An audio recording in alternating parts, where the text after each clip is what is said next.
sans le temps. Mon père physicien. Médecin. Médecin, excusez-moi, ça c'est anglais. Mon grand-père, médecin.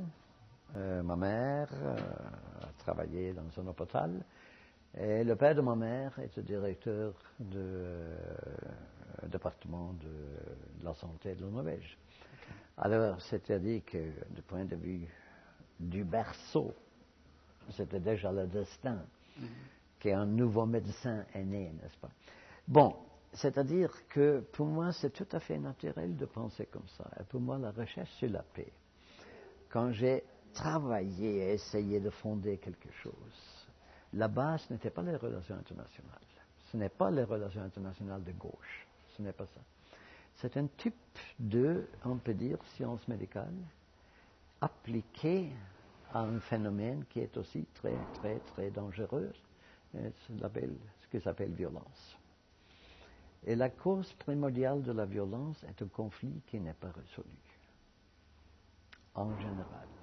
Tu vois la violence, écraser la violence et tu trouves un conflit.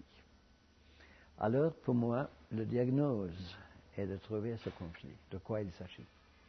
Le prognose est ce qui va arriver s'il n'y a aucune intervention.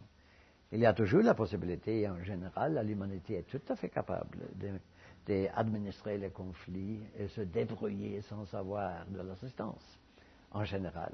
Et à cause de ça, on a survécu, n'est-ce pas? Mm-hmm. Mais de temps en temps, il faut avoir une certaine intervention. Il faut avoir une assistance. Mm-hmm. Et alors, ça c'est la thérapie. C'est la thérapie. Mm-hmm. Et la thérapie principale, naturellement, ça c'est le grand mot, trouver la solution des conflits. Très bien. Trouver la solution des conflits. Je me rappelle, par exemple, en 67, c'est un conflit qui est ici. Il y a 5 conflits, comme tu as dit, vous avez dit. Et alors, où je suis, où j'ai participé comme médiateur, avec énormément de dialogues, une centaine, 200 de dialogues. Je crois dans le cadre du Moyen-Orient, au moins 500 dialogues. Au niveau plus élevé, au niveau plus bas, à côté, etc., etc. Dialogue. Et en 67, le Conseil de l'Europe m'a donné une tâche très intéressante. Ça, c'était dans le milieu de la guerre froide, à une distance d'une année de l'invasion soviétique en Tchécoslovaquie, n'est-ce pas, 21 août 1968. Et la tâche était de voir une image d'un avenir de la paix pour l'Europe. Et alors on a décidé que je vais avoir des dialogues avec une personne dans 19 pays.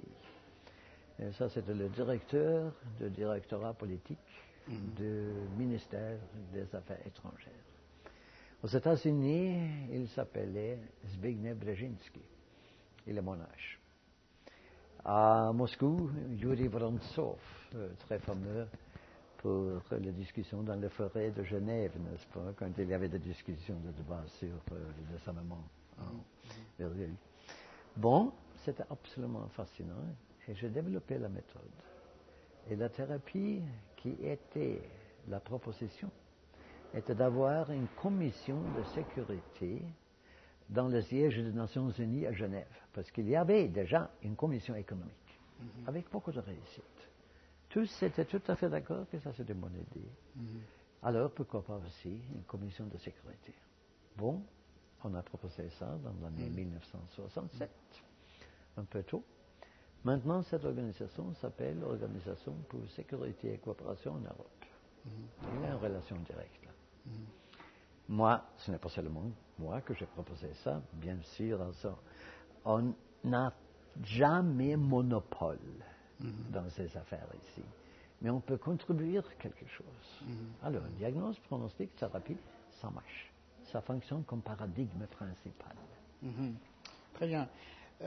Maintenant, après ces notes... Mais il y a des patients, n'est-ce pas, qui ne sont pas tout à fait préparés à la thérapie. Voilà. À la thérapie, oui. Ça passe de temps en temps. Ouais. Malheureusement, on n'a pas... Ça passe aussi pour les fumeurs. Oui, tout à fait. Voilà. Oui, tout à fait. Sauf si on émet des réglementations très, très strictes. Et voilà. Si on on utilise la répression aussi. Forcer un tout petit peu. Absolument. Maintenant, après ces notes méthodologiques, malheureusement, on n'a pas le temps d'aller de parler des 100 perspectives qui sont mentionnées dans le livre. Les téléspectateurs qui voudront s'informer, ils pourront commander ce livre sur le site transcend.org, par exemple.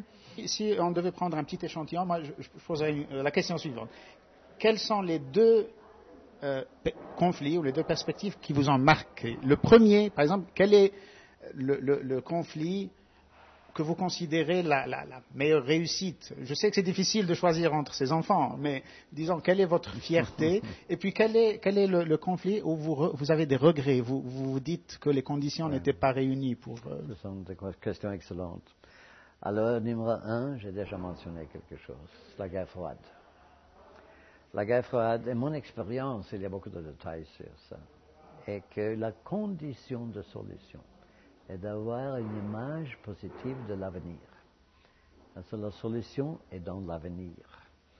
On peut chercher des choses dans le passé, mais en général, on ne trouve pas la solution. Parce que pour avoir une solution, il faut créer quelque chose de nouvel. Et alors, cette idée d'avoir une commission, un comité, une conférence pour discuter la situation, c'était déjà quelque chose. Et on a une certaine réussite. Mais j'aimerais ajouter une chose, parce que c'était discuté dans le Conseil d'Europe. Et toute la proposition. Et je me rappelle le coordinateur de cette discussion, un parlementaire français de droite, qui a dit dans la salle du Parlement du Conseil d'Europe, il y a un certain monsieur Galtung qui a proposé qu'il faut s'asseoir avec les communistes puis discuter la situation. Mesdames, Messieurs, je vous propose que celui qui dit ça est lui-même un communiste. Pas très intelligent. Pas très intelligent, franchement. Moi, j'étais dans la galerie et j'avais des difficultés parce que, numéro 1, je n'étais pas communiste, numéro 2, ça ce n'est pas essentiel. Et je l'ai trouvé un peu paranoïde, un peu psychopathologique. Un homme touché par la psychopathologie de la guerre froide.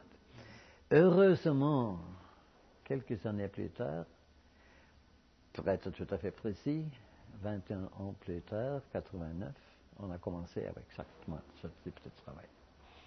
Et que la paix qui a été signée à Paris avait comme formulation exactement la possibilité de s'asseoir, avoir une organisation pour ça. Entre-temps, le Finlandais avait fait énormément de choses. Alors, le contraire, Yougoslavie. Mon Dieu, comme nous avons essayé. Comme nous avons essayé. Parce que j'étais, dans les années 70, directeur général de l'Université internationale de Dubrovnik, qui était un type de perle de la Yougoslavie, une perle comme ville, n'est-ce pas? Et aussi un instrument pour comme port libre intellectuel de Dubrovnik, la voie de discussion, qui est absolument merveilleuse. So, j'avais beaucoup de cœur en Yougoslavie. 1989, la guerre froide était terminée, alors tout est éclaté. Parce que la raison d'être de Yougoslavie était un peu être entre Est et Ouest et Nord et Sud. Et on a fait ça relativement bien. Bon, l'explosion. On a travaillé, et sans absolument faire aucun progrès. Moi, je crois que la clé de solution était l'autodétermination du peuple. La Yougoslavie, comme telle, on ne pouvait pas sauver. C'est très clair. Mais si on prend, par exemple, la Croatie avec 12% serbes, il faut faire quelque chose. Peut-être une fédération, ou peut-être une division. Ce qu'on a fait, c'est le nettoyage ethnique. Et les Serbes sont défendus, et les Serbes avaient comme doctrine principale ne jamais vivre